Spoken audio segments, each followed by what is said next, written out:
Coming up on this episode of Nintendo Cartridge Society, the morning sun has vanquished the horrible night. It's dangerous to go alone, so the Nintendo Cartridge Society goes with you.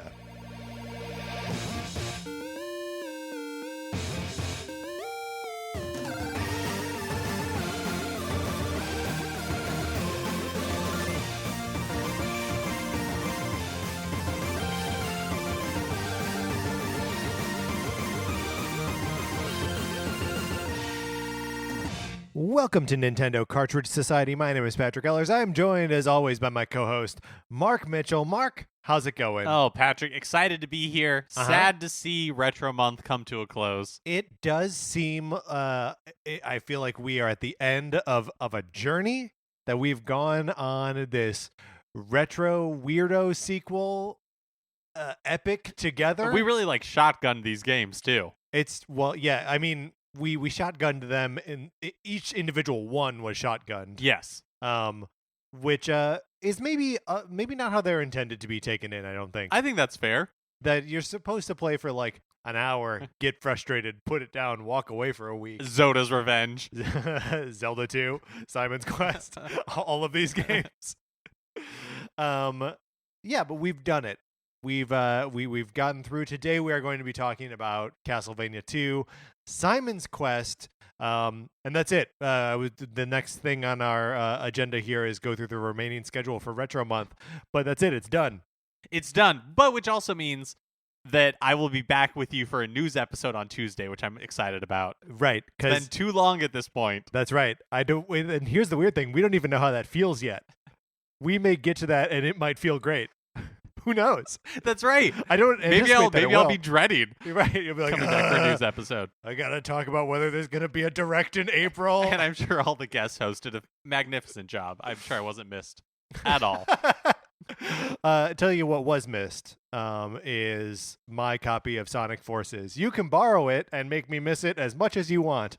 All you got to do is write to us with your mailing address to Nintendo Cartridge Society at gmail.com. And I send it to you, and you get to play it as much as you want. This is a Switch copy. The game is on Switch. If you own an Xbox or something, and you want to borrow my copy of Sonic Forces, I mean, you can, but you can't play it. Yeah, I mean, but we won't stop you. No. It's the beauty of the program. Look, the program exists all on its own, and we have intentions for it, but if what actually happens goes outside those intentions, we can't be held accountable for that. No, we refuse to be. That's right. All right, Mark, let's get into the matter at hand.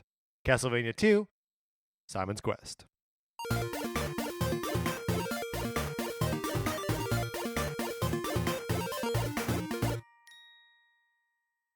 Now, what is your history with this game, your experience with this game?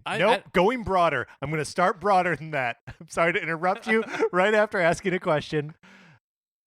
Would you consider yourself a Castlevania fan? Yes, but weirdly, I'm more of a fan of old school Castlevania. Castlevania 4 is my hands down favorite Castlevania. That's the Super Nintendo Castlevania? That's right. Uh-huh.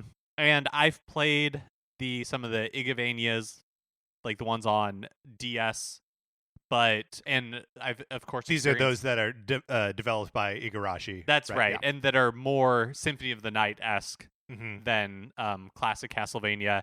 And I like those, but it's not my favorite type of Castlevania. So basically the difference there and what makes a Symphony of the Night style Castlevania game is that it is more of a backtracking Metroid-like kind of game, right? Yes. Uh-huh. And the Castlevanias that you're referring to that are your jam are sort of the more level-based. They're more just traditional platformers, basically. Kind of like side-scrolling action games, Mm-hmm. yeah. So, but those are more of the Castlevania that you enjoy, and this game, Simon's Quest, is not that. Not a Castlevania 4 type thing. It's not your preferred kind of Castlevania. It's a riff on it, like the way that Zelda 2 is a riff on the original Zelda. See, I think this has a lot more in common. I think when they use the phrase Metroidvania, part of the reason that they're doing that is because Simon's Quest is structured the way it is. Oh, interesting. I agree that there are Metroid-esque aspects to Simon's Quest, but I feel like the reason Metroidvania came into being a term is because of Symphony of the Night. See, I will agree with you that is what like solidifies it, but I think the fact that both of these games, that Simon's Quest and the original Metroid existed, from way back in the 80s on the original NES, I think that like that it becomes part of both the Castlevania series identity and the Metroid series identity. This game definitely has backtracking. It for certainly sure does. And the sort of like obtuse, no, you figure it out approach to game design. Right. I mean, if you've heard of Simon's Quest, it's probably because of a video like The Angry Video Game Nerd or something like that. Right. Somebody talking about how incredibly obtuse and unfair this game is. And it is definitely obtuse. If you don't know what to do, I don't know how you proceed through this game. You and I played with a guide in hand, virtually when you were playing, me reading aloud to you, and when I was playing, you reading aloud to me. And I think that's the only way to do this. It was definitely enjoyable. I mean, I'm not going to lie. This is of the games we've played for Retro Sequel Month, other than maybe Super Mario Land 2, this is definitely the most fun I've had. Yeah, well, I think part of that is also that it did not take us very long to beat it. That's also true. Maybe it took us like 4 hours. Yeah, maybe a little less to get all the way through it. And again, this was completely just using a guide. Yeah, yes. I mean, if we had just been left to our own devices, I don't think I would have found any items. I think I would have gone off in the wrong direction to begin with, and fought enemies that were too hard for me. Yeah. So, okay, maybe the reason why I enjoyed this so much was because we were using a guide. It felt so linear, and then it just felt like a regular classic Castlevania to me. Yeah. Because, so this game is unfair. Like, it's very obtuse. Even if you talked to everybody, like every NPC, I don't know that you would figure out everything you need to figure out. It's like, once the ball gets rolling, I think the game is hard, but plays like you could figure it out. Like, one of the most infamous parts of this game is you get to a dead end, and you have to know to equip a certain orb, like a certain item that you get. A crystal. And then kneel down, mm-hmm. and eventually a vortex comes and take you away to the next screen. Now, in isolation, that seems crazy obtuse. And even in the game, it is obtuse. But to that point... It is one of 3 times that you have to kneel down with a crystal equipped. Exactly. You've already done it at least once in the game, and it's very clearly a dead end. So once you've done it one time, you would probably think to do it again in that instance, but doing it that first time, I don't necessarily know how you make that leap. Same with like the holy water opening up holes in the floor. Yes.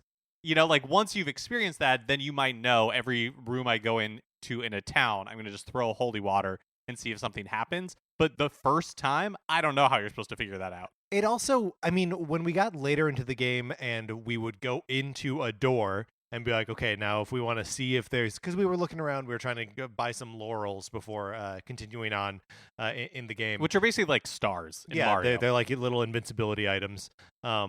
And we walk into a room and it appears to be empty, and we're like, okay, so now start throwing some stuff on the floor, see if we can go down. Yeah, okay, and then we go down some steps. And it's like, why at this point? Like, if the puzzle is you can't get anything in a house without throwing holy water on the floor, why even have that? Like, you either know it or you don't, and that's it. Yeah, totally. Well, and on top of that, once you throw the holy water, sometimes you have to go down multiple steps of stairs. Yeah, and that's that? A huge why. Yeah, huge why. It doesn't add anything. No. I guess the one place where this doesn't really feel like a Metroidvania style game is anytime you go into the mansions to get any, and because the point, should we talk about what like the point of this game is? Sure, yeah. Okay, so you are playing Simon Belmont. This is the same character from the original Castlevania, and it's like 7 years later. Yeah, 6 years later, I think. 6 years later, he has just 6 years ago, killed Dracula, and Dracula put a curse on him as he died. And so you are suffering from this curse, and the only way to end the curse is to revive Dracula and kill him again. Yeah, so you're kind of doing this seemingly for selfish reasons, but maybe not entirely, because it seems like the entire world is a little bit cursed. When you go to towns at night, they turn into like... Yeah, there are ghouls in these towns. And out in the forest, there are presumably Dracula's minions. I don't know. Maybe they're unassociated with Dracula. Maybe it's just a dangerous place to be. You think they're just unaffiliated monsters? Yeah. It could be. Yeah, I mean, it definitely doesn't seem like it's a fun place to be. Yeah, but I guess what I'm getting to is like maybe this is wholly selfish on Simon's part. Like he's reviving Dracula purely to cure his own curse, or maybe the entire world is cursed. I'm a little unclear on that. Yeah, I mean, whatever the case, your goal in this game is to revive Dracula, which is a little bit crazy. Because you just killed him 6 years ago. You just killed him. Just die with dignity. You did it. You did it. So what you got to do is, I guess, go around collecting pieces of Dracula's body. Yeah, you get like his rib, his eye, his heart, his nail, and a ring. And then once you have all, and those are at different mansions throughout the world. And then once you have, you think all those are of just them, like Dracula freaks who are like just big fans of him? Like, I got his nail. Oh yeah, for sure. Like how serial killers get people writing to them in jail and stuff. 100%.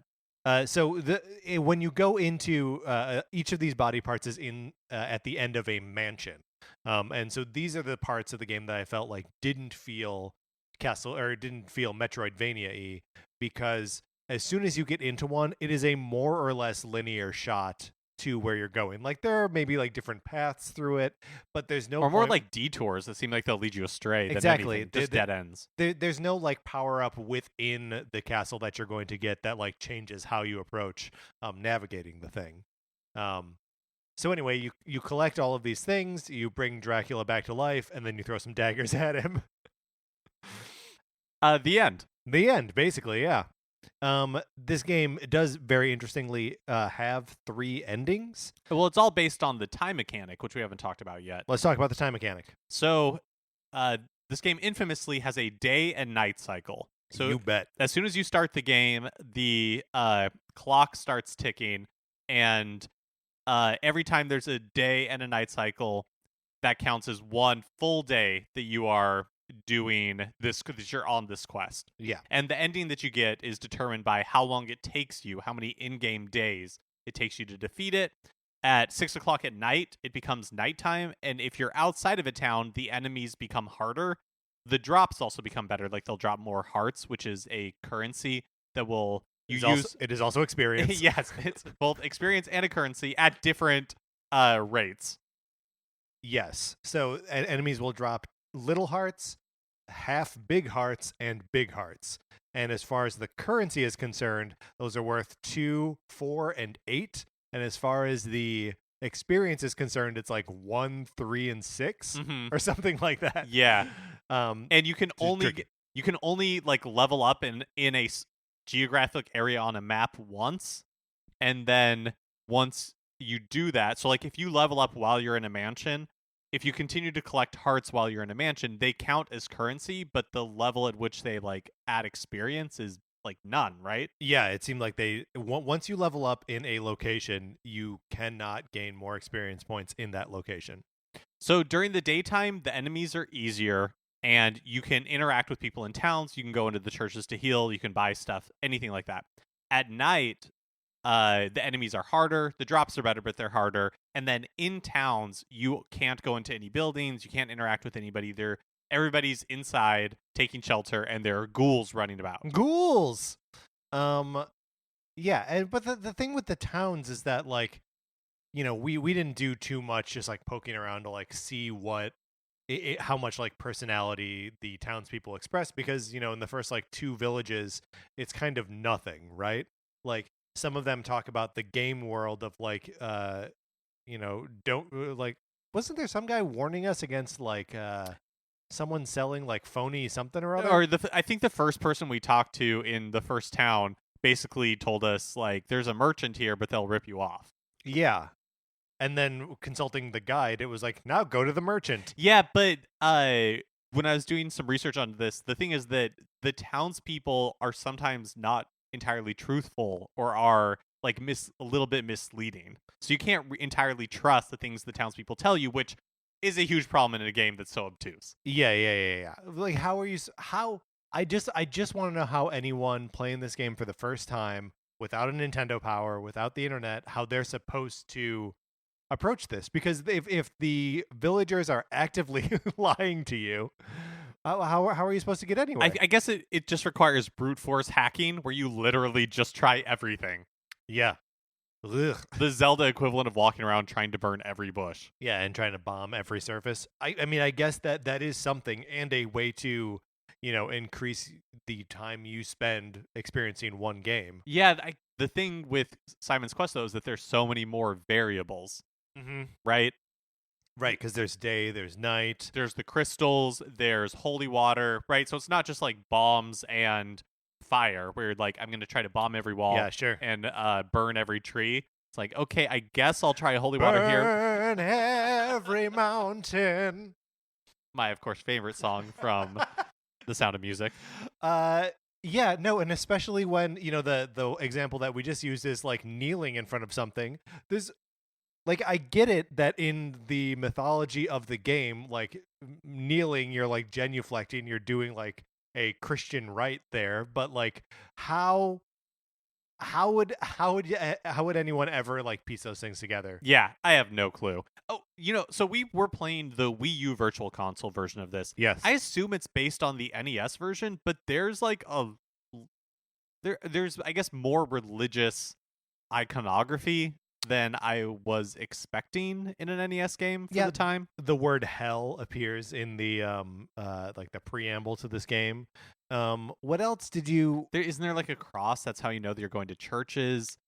Well, yeah. So there are crosses on the churches, but there's a cross on a church in Zelda 2 as well. I guess that's true. And there's gravestones, but there's no crosses there. There's holy water. I don't know if that is it actually called holy water in the game. Yeah, I think it's called holy water. Yeah. So I don't know. I guess and. You do get a cross in the course of this game, which is called a magic cross. Which we never used for anything. I think you need it in order to go into Dracula's castle. Oh, sure. I think if you don't have it, it just doesn't let you win. Yeah, that makes sense. And then the issue of Nintendo Power that featured this game is like... It's a famous one. Yeah, Simon standing with Dracula's disembodied head, which actually, again feels ghoulish for Nintendo at the time. Go if you are not familiar with this cover of Nintendo Power, go look it up. I believe it is issue number 2. That it's a like live like they got an actor to play Simon Belmont, and he's holding a Dracula head. Oh, really? Yeah. It is super ghoulish. And especially considering that the first issue of Nintendo Power is the Super Mario Brothers 2 cover, which is like a claymation Mario. It's like the cutest thing in the world. And then there's this, which is like a legit scare fest with like smoke machines, and the dude playing Simon is like wearing a metal helmet, and it's really like creepy and violent. I think we got a little sidetracked because we didn't talk about the 3 different endings. Oh yes. Okay, so there are. We've set up everything, right? Simon's on a quest. He's on Simon's quest. There's time in this game. That's right. So if you manage to defeat Dracula within the first 8 days, within the first week, then you get presumably what is the good ending. Actually, let's not put value judgments on any of these endings, okay? Well, there seems to be some disagreement online, which is like the good ending and which one is the bad ending, right? So or the worst ending. In the fastest possible run ending, 7 days or less. 7 days or less.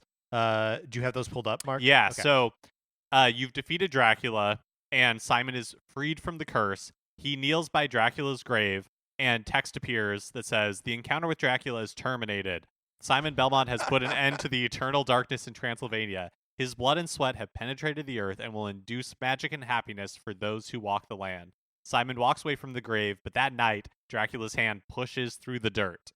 Now, this is what one source, I'm looking at the Castlevania wiki, says is the good ending. Even though it not just implies, but straight up shows that Dracula's coming back. So here's the normal ending, what they're labeling the normal ending. This is the one we got. When you complete the game in 8 to 14 days. 2 weeks. Simon defeats Dracula, but eventually succumbs to the curse anyway. Oops. Oops. Simon kneels by Dracula's grave, and text appears telling the player that, although the confrontation between Simon and Dracula has concluded, Simon couldn't survive his fatal wounds from the first game.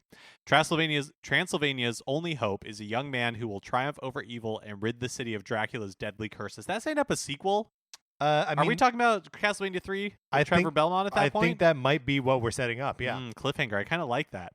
And then if you complete the game in 15 days or more, you get the bad ending, where neither Dracula or Simon survive, presumably just nobody's at Dracula's grave. And the text reads, "The battle has consummated. Now peace and serenity have been restored to Transylvania, and the people are free of Dracula's curse forever. And you, Simon Belmont, will always be remembered for your bravery and courage." Now tell me, why is that the bad ending? I don't know. It seems fine. Yeah. I mean, both of the like worse endings where Simon ends up dead feel fine to me. Yeah. And neither of them imply that Dracula's coming back. Yeah, that seems totally good. Huh. I mean, maybe defeats the purpose of Simon going on this quest, which we think maybe is kind of selfish anyway. Yeah. Yeah, I do think it's interesting how many of the games that we played for this month have subtitles that like put the ownership of something on like a character within the narrative. Like the Castlevania 2 is Simon's Quest, Zelda 2 is The Adventure of Link, Star Tropics 2 is Zoda's Revenge.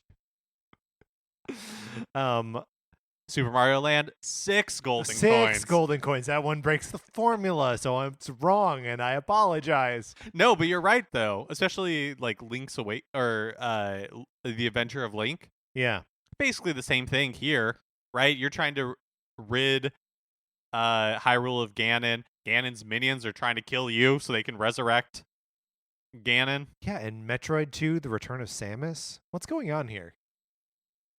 I guess they're just identifying the hero of the games that are not really titled after the hero. You think they regret that? You think they're like, oh man, we should really just call these games Link? Right. Yeah, the Legend of Link or something. Yeah. Right. And so then they're like, okay, everybody's confused. Which one's Zelda? Which one's Link? Right. Gonna title this. Everybody calls Samus Metroid. Right. The next one, put her name in the title. Put her name in the title. Castlevania 2. Like, is this guy Castlevania? He could be. No, he's Simon Belmont. It's his quest. I would have loved it if there was a character in this game named Castlevania. It's like in elementary school plays where people are the trees. That's right. Yeah. Except Castlevania is not even a place. What? Castlevania isn't anything, right? Right.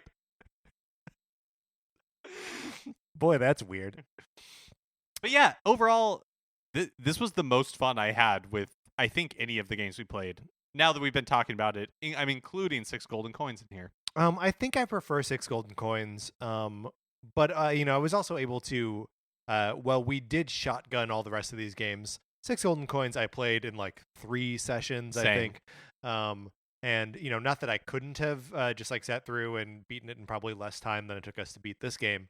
But just by virtue of the fact that we were both playing it on our own, made it a little bit easier to digest that way. But yeah, this is actually, if only it would tell you what you're supposed to do, I would say is a much better game than just about anything else we played. Yeah, absolutely. It really is.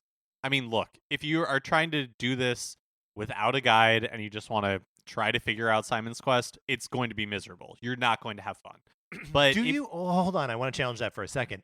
Do you think that if you knew, if you had listened to this episode and were like, yeah, you gotta kneel sometimes, you gotta throw holy water on the floor, like every room you go into, and level up and grind the way that we don't try to level up twice in one area. If you have like all of those bullet points, do you think you would be able to get through this game? I guess maybe we didn't talk to enough NPCs to know for sure what kind of hints they give, because you Yeah. also need to know to have a like wood reed or no, a stake, so you can in every mansion throw it at the bag that throw it at the orb that becomes a bag that has Dracula's part in it. And like, I don't know if at any point anybody's like, use this stake to do that. Maybe you Yeah. intuit it. I don't know.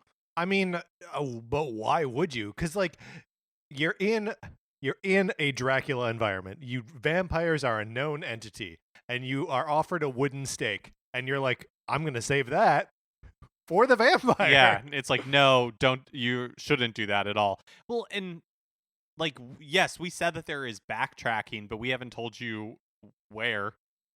I mean, I guess maybe you would come to a dead end and you would know to go the other direction, but I don't even know that it always works like that. Yeah, It's I hard to guess say I don't 'cause really it's- know either. Just was not our experience with this game at all. Yeah, totally. But And I guess there's the experience with the ferryman too, who like he takes you. You need to have Dracula's heart, right? And then he will take you across the river. Which great, thank you for doing that. But then Doesn't stop though. Doesn't stop though. You gotta bail on that thing, otherwise, because he will not dock. But then you take him like back across the river to where you started from, and if you take him again, he takes you to a different area.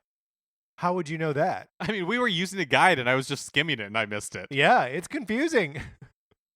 So yeah, I don't know. I do feel like the best way to experience this is with a guide.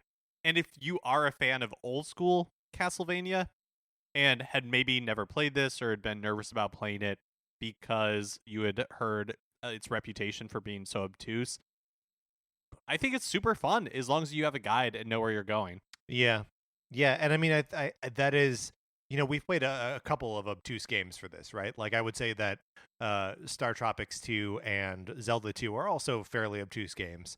And I feel like the guide does the most to make this a better experience in this one than in the other two. Well, because this game isn't like, it's obtuse, but otherwise it's not punishingly hard. Yeah, that's right. Like it's fair. It's like well balanced. There's some tricky platforming, and a lot of places where we would have gotten auto killed if we weren't like kind of save scrubbing. But it wasn't. That is very true. But it wasn't frustrating. Like the platforming was tough, and the controls aren't always awesome. But it wasn't frustrating in a way that I found Zoda's Revenge to be, or even some of the Zelda 2 stuff. I wonder if we went back, if we were able to play Zoda's Revenge with save states, if that would have made some of that better. Because anytime that we died, anytime that we messed up a jump, we had to go back to the beginning of the dungeon. Mm-hmm. I'm sure it would have. Yeah. But the other thing that improves this over Zoda's Revenge for me is like, you need hearts in this game for currency and to level up. Mm-hmm. And they're pretty generous with hearts. Like we did some grinding, and that wasn't like the most fun, but it wasn't like we were spent hours doing it. Yeah. And I mean, I also like, even though did we mention this when we were playing Star Tropics 2, that like you go into shops and the shopkeeper just like gives you the new item, gives you the new weapon. I like that you have to like save up and like actually buy the things that you need in Castlevania. Like that's sort of cool, and that's also not something that's in like any of the rest of these games that we played.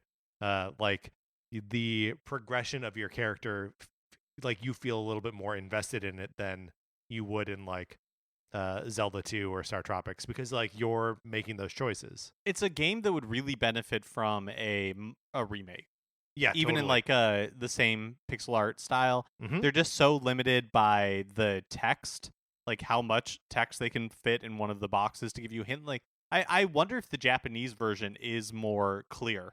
Oh, I mean, probably. Yeah, I mean, I can't imagine that they were spending a ton of time and or money to translate and localize these things.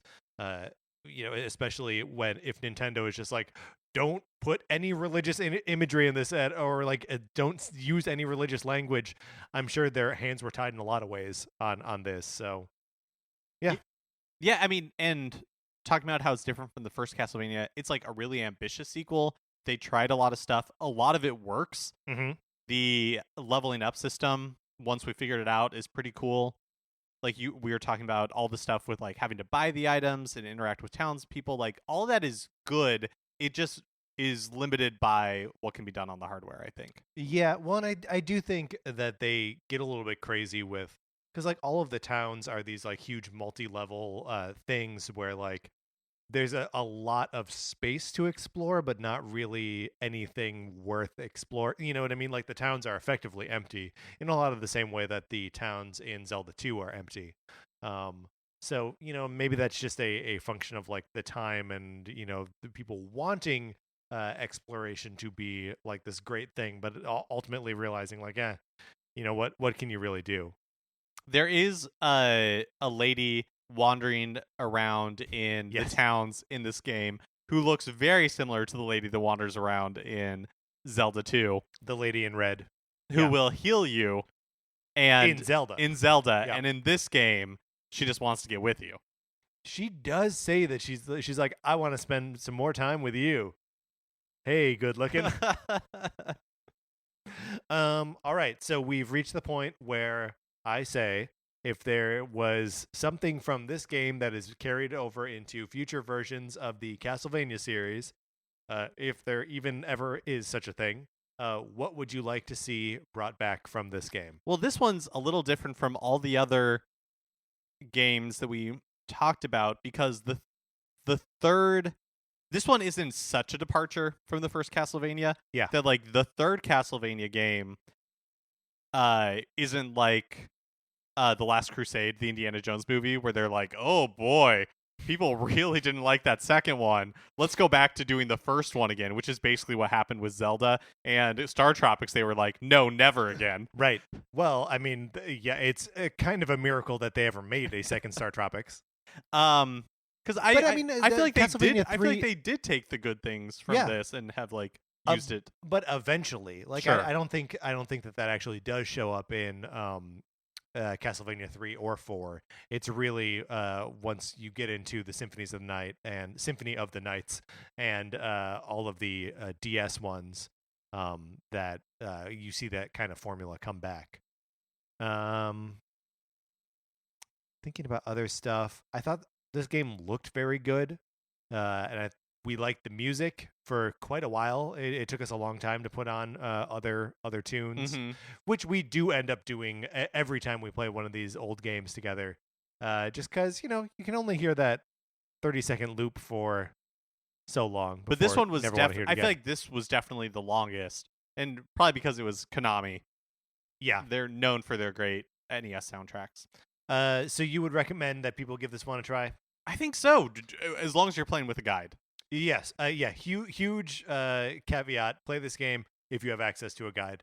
But hey, it's 2019. You have access to a guide. All right, Mark, let's close out our discussion of Castlevania 2, Simon's Quest.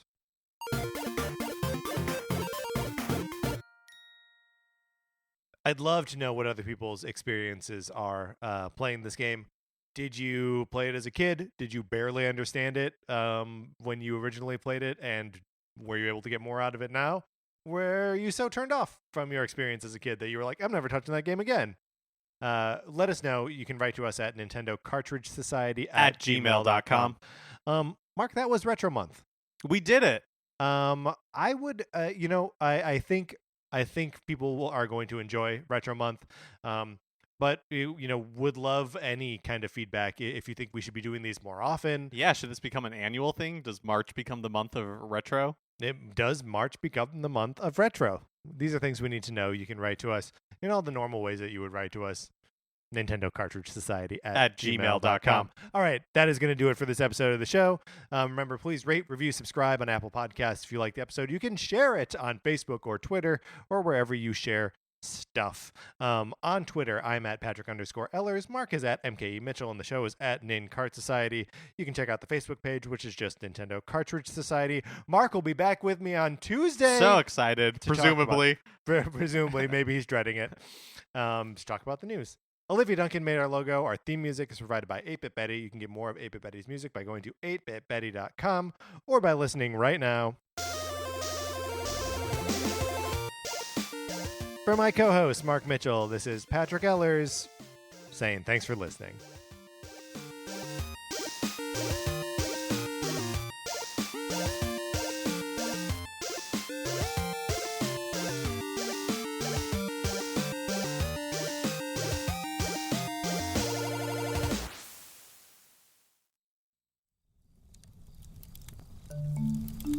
Campfire.